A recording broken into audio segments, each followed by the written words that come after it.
Buenos días a todos. Un martes más vamos a tener una sesión técnica en este caso, sobre uno de los programas que se llevan a cabo en salud pública y además uno de los más antiguos y con más solera. Y tenemos la suerte de contar con Elena Cruz Ferro, pues que está al frente del programa desde hace tiempo y es toda una experta. Elena es facultativo licenciado en medicina y nos va a presentar la sesión Informe de tuberculosis en Galicia y sobre todo pues los casos detectados en 2023. Cuando quieras. Muchas gracias, Marta. Buenos días a todos. Sin más, empiezo ya para no perder demasiado tiempo. Este es un poco el esquema que voy a seguir, si bien es cierto que todo el grueso de la presentación va a girar al punto número 2, que son las principales características de los casos de TB del año 2023, y en muchas diapositivas presento la evolución desde el 96. Todos los datos que os voy a presentar los podéis consultar en el último informe que tenemos publicado en la web, cuya portada os presento aquí, ¿vale? Una pincelada de cómo está la TB a nivel mundial. Como veis, afecta a todos los países del mundo. Este año ha vuelto a aumentar la incidencia de TB en casi todos los países, y aquellos países que no aparecen coloreados no es porque no tengan tuberculosis, es o porque no la buscan o porque no la declaran, porque es un problema mundial. Nos acercamos más a nuestro entorno y aquí en esta gráfica vemos la incidencia de tuberculosis por comunidades autónomas y la media de España, que está ahí con mucho. Galicia, por segundo año consecutivo, ya no es, junto con Ceuta y Melilla, la comunidad que más casos de tuberculosis declara. Si bien es cierto que estos datos hay que mirarlos con mucha cautela. ¿Por qué? Porque no todas las comunidades tienen programas de tuberculosis y las que lo tienen no tienen el mismo grado de desarrollo. Y hay varios hechos que nos diferencian y que puede hacer que estas diferencias no sean tan significativas. La primera y la fundamental es esta. Aunque la tuberculosis, como todos sabéis, es una enfermedad de declaración obligatoria, no todas las comunidades buscan aquellos casos que no son declarados, que en Galicia en el año 2023 pues fueron estos sectores del gráfico. O sea, 1/3 de los casos no fueron declarados, pero las unidades de tuberculosis los buscan en distintas fuentes, ¿no? O sea, esto hace que tengamos todos los casos de la comunidad. ¿En qué fuentes? Bueno, pues en este último año en estas tres, sobre todo microbiología, anatomía patológica y otros servicios, pero también se rastrean los registros de farmacia, de SIDA, de mortalidad, el CMBD, etcétera. Esta es la gráfica típica que siempre presentamos, en los que vemos muy bien reflejado la tendencia de la tuberculosis en nuestra comunidad. Veis que es claramente descendente. Desde el año 96, que partíamos de una incidencia de 72 casos por 100.000 habitantes, estamos en 11,2. Estos fueron, en números absolutos, 302 casos en este último año. La disminución de esa incidencia es de un 84%, es algo espectacular, y un 6,6% por término medio anual. La misma tendencia sigue la tuberculosis pulmonar y la pulmonar bacilífera, que es la más importante desde el punto de vista de salud pública. Una pequeña reseña de cómo está la tuberculosis por área. Esta línea punteada es la incidencia de Galicia y veis que tanto Coruña como Vigo tienen una incidencia un poco superior a la gallega.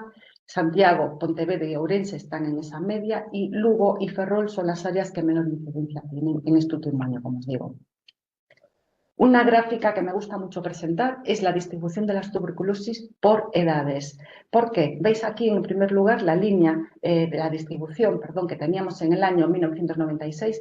Esta línea sería la distribución gráfica de un país en vía de desarrollo que no tiene un programa de control de la tuberculosis. Esto nos indica que hay mucha tuberculosis en niños y en adultos jóvenes, o sea, el bacilo está totalmente descontrolado, y lo ideal es esto que tenemos en el 2023 y en estos últimos años. Muy poca tuberculosis en edades jóvenes y va aumentando progresivamente a medida que aumenta la edad.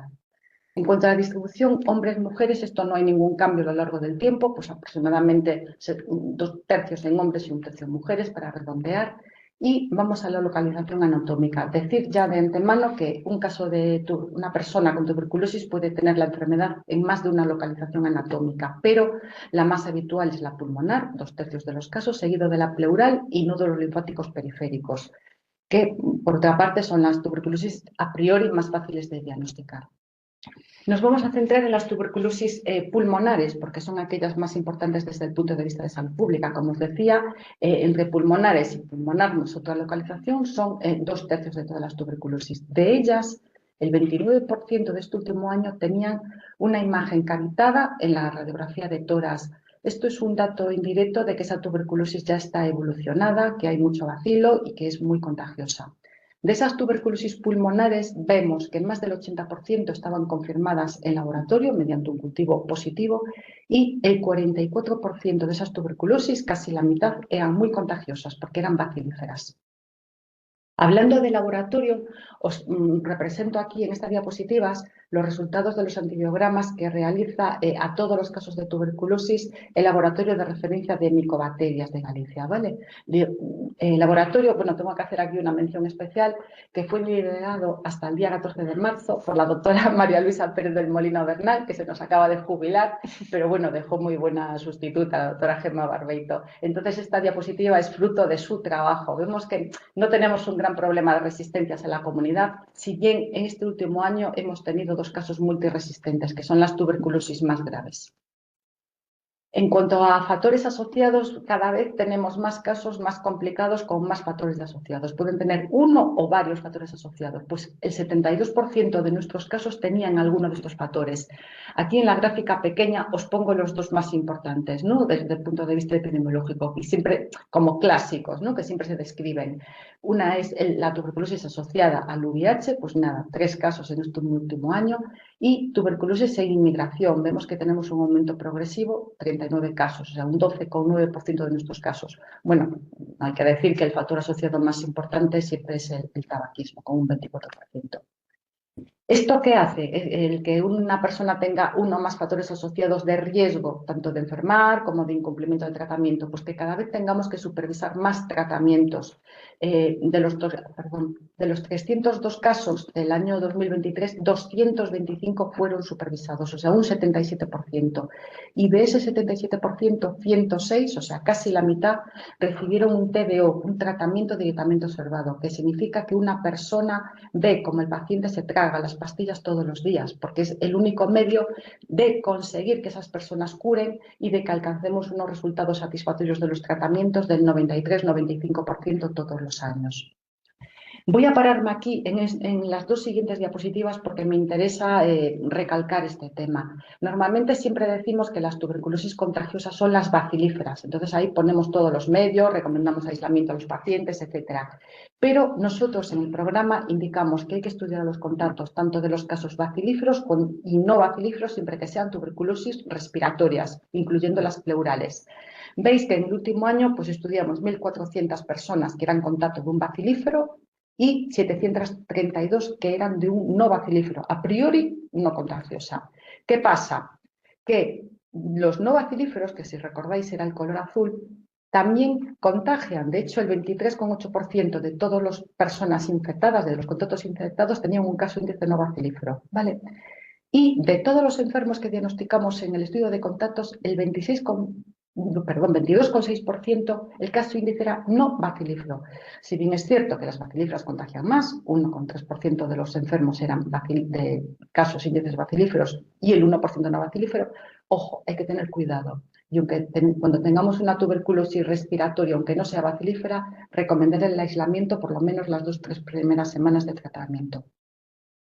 Una diapositiva sobre los cribados, o sea, son los estudios de infección en aquellas personas de riesgo. Pues en los últimos años analizamos como 4.000 personas al año y el 20,6% resultaron infectados. ¿A quién hacemos estos cribados? Sobre todo las personas que van a recibir un tratamiento inmunosupresor, usuarios de drogas, inmigrantes, personal sanitario y bueno, otras instituciones, prisiones, etcétera. Aquí en pequeño os pongo pues, un poco el número de cribados que hacemos en personas que van a recibir estos tratamientos inmunosupresores que cada vez se ponen más, ¿no? Aquellos, bueno, sobre todo biológicos, anticuerpos monoclonales, etcétera. Pasamos ya al punto número 3, solo os voy a poner un par de diapositivas. Aquí en esta diapositiva os reflejo de forma muy resumida el grado de cumplimiento de los objetivos del programa de tuberculosis. Es la línea discontinua es el objetivo que tenemos que cumplir. En estos 4 primeros que veis que están en verde significa que los hemos cumplido, es en cuanto a las incidencias, teníamos que estar por debajo de estas cifras. Los dos siguientes también tendríamos que estar por debajo, es en cuanto al retraso diagnóstico, que veis que dista de cumplirse, y todos los demás tendríamos que estar por encima del objetivo. Veis que este grupo central es relacionado con diagnóstico y tratamiento, lo estamos haciendo bastante bien, y flojeamos un poco aquí en los estudios de contactos y los privados.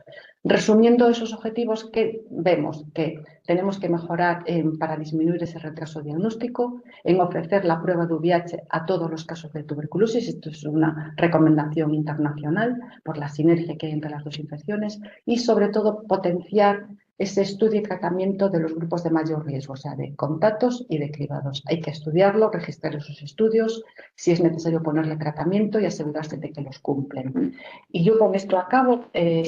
Poner sin nada, recordar que ayer fue el Día Mundial de la Tuberculosis. Este es el lema del Día Mundial de este año. Sí, nosotros podemos acabar con la tuberculosis y para eso debemos comprometernos, investigar y cumplir, ¿no? O proporcionar todos esos servicios necesarios para controlar esta enfermedad, que no por antigua deja de estar en nuestro medio. De hecho, bueno, tengo que decir que ayer salió varios medios de comunicación que una persona importante y conocida pues tiene tuberculosis. Entonces ya como diciendo, hay tuberculosis, pues sí que hay tuberculosis, y además esto trascendió fronteras porque se diagnosticó fuera de Galicia, a pesar de ser gallego. Pues nada más, muchas gracias a todos por vuestra atención. Sí, bueno, además ajustadísima al tiempo, tenías tanto miedo a pasarte porque hay mucha información en esta presentación y además, bueno, sabéis que como siempre queda grabada y la podéis ver a través de la página web de la Dirección General de Salud Pública, bueno, de la escuela, a través de la Escuela Gallega de Salud Pública. Nada, agradecer también, sabéis que, bueno, ya veis todo el trabajo que se hace aquí desde la Dirección General y desde el CEGAFE en la coordinación de este programa, pero luego en cada área sanitaria pues hay una UTB que también llevan pues muchos años trabajando en este sentido y así queremos que sigan, ¿no? En cada área sanitaria hay una unidad de tratamiento de tuberculosis, UTB, donde pues realizan todas estas labores, tanto de salud pública como luego de abordaje, tratamiento de los casos de los enfermos. Nada, pues felicitar a toda esa gente, a todo el equipo y a Elena. Y ya veis que, bueno, que a pesar de que siempre aparecemos en las estadísticas nacionales como una de las comunidades con más incidencia de tuberculosis, eso es un indicativo de que se está haciendo pues una vigilancia y un abordaje integral. Siempre hay cosas que mejorar, ¿no? Como decía Elena, pues no podemos despistar los contactos, la búsqueda activa de casos perdidos, la vigilancia de contactos de personas no bacilíferas o incluso cribados, pero bueno, creo que hay que felicitar a todo el equipo que está haciendo este trabajo en Galicia. Nada más, nos vemos el próximo martes. Gracias a todos. Hasta luego, gracias.